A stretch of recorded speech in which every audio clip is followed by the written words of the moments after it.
12 incredible coincidences that defy logic. Party on, dudes!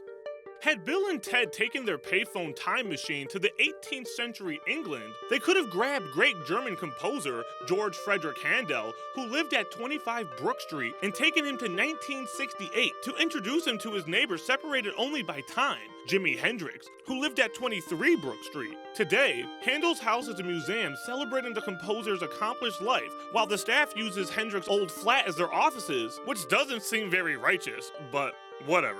San Dimas High School football rules. The Twilight Zone twins. You're moving into a land of both shadow and substance of things and ideas that can only be explained as being in and of the Twilight Zone. Even Rod Serling would have trouble believing the incredible true story of the Jim twins.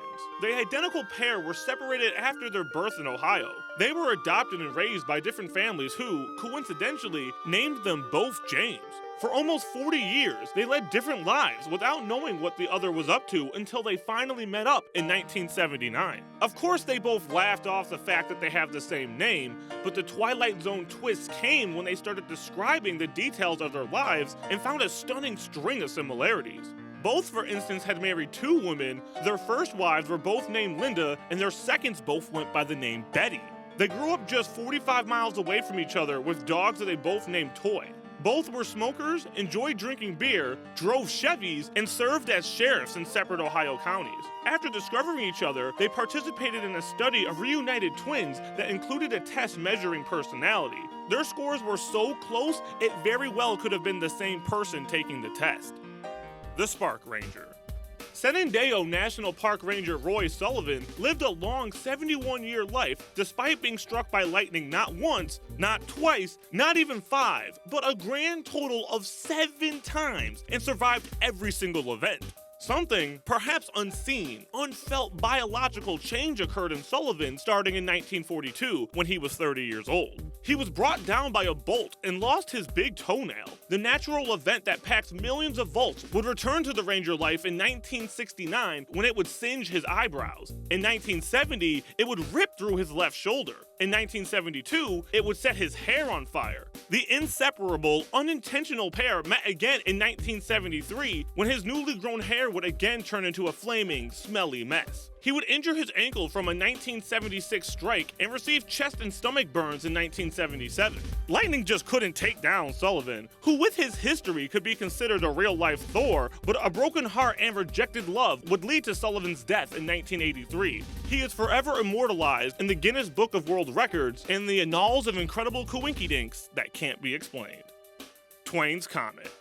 Mark Twain became one of the great American writers of the 19th century and is best remembered for his adventurous spirit, which is on display in his classic novels, The Adventures of Tom Sawyer and The Adventures of Huckleberry Finn. His birth on November 30th, 1835, coincided with the appearance of Halley's Comet, which wouldn't reappear until April 21st, 1910, the very same day Twain died. Additionally, the author predicted that he would go out with the comet in 1909. Some guy out here catching babes. Street sweeper Joseph Figlock was presumably doing his job in a Detroit alley in 1937 when a baby accidentally, hopefully, fell out of a 4th-story window and landed directly on top of him. Man and boy were injured, but both lived to tell the tale. Though the family must be grateful the story didn't make headlines, it would, however, garner national attention the very next year when the 2-year-old boy fell from a 4-story window into the waiting arms of, wouldn't you know it, street sweeper Joseph Figlock. The insane coincidence got picked up by Time magazine and was featured in a publication that year. Hopefully, Detroit mothers living in high-rise apartments read the story and realized that they should be more mindful to open windows. Bullet time. It's hard to believe this story, and since it can't be confirmed, that's easily a route you could take here. But Ripley's Believe It or Not published the story as fact, and it's all around the internet, so here it is. Henry Ziegland of Honey Grove, Texas, broke up with his girlfriend in 1893. His heartbroken lover decided to take her own life. That woman's brother approached Ziegler bent on revenge and a heart full of rage. He attempted to even the score with a gun and thought that he struck his foe with a fatal blow. Satisfied that his deed was done, he turned the gun on himself. But he had missed his mark, only grazing Ziegland with the bullet and had become embedded in a nearby tree. Years later in 1913, Ziegler was landscaping and decided to cut the tree that contained the wayward bullet. Having a tough time, he decided to use dynamite, which dislodged the bullet and sent it flying directly into his head, killing him instantly. Poe's prophecy. Best remembered for his poems and short works, Edgar Allan Poe wrote one complete novel called The Narrative of Arthur Pym of Nantucket. In one part of the story, 4 sailors find themselves shipwrecked with nothing to eat, resorting to sacrifice one, Richard Parker, for sustenance. To be sure, it's not one of Poe's more famous works, but it's remembered for its eerie similarities to the story of Jarl Miganetti, which in 1884 foundered. Its 4 survivors were stranded for days before the 3 senior members ate the cabin boy, whose name just so happened to be Richard Parker. Apparently, this crazy coincidence inspired Jan Martel to name the stranded tiger in his famous novel, Life of Pi, Richard Parker. Nick Cage is a vampire. There are plenty of celebrity doppelgangers floating around on the internet, but this one involving Nicolas Cage might be the best of them all.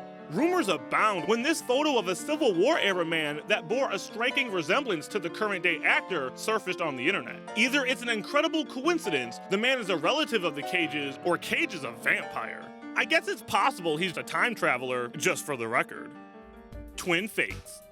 Throughout their lives, those around twins John and Arthur Morforth noted that what happened to one brother usually happened to the other. Unfortunately, nothing could confirm this better than the way that they perished. On May 22, 1975, both experienced severe chest pains and died of heart attacks at precisely the same moment in hospitals that were 100 miles away from each other. At the time, neither them or any of their family members realized the incredible, unfortunate coincidence that was happening.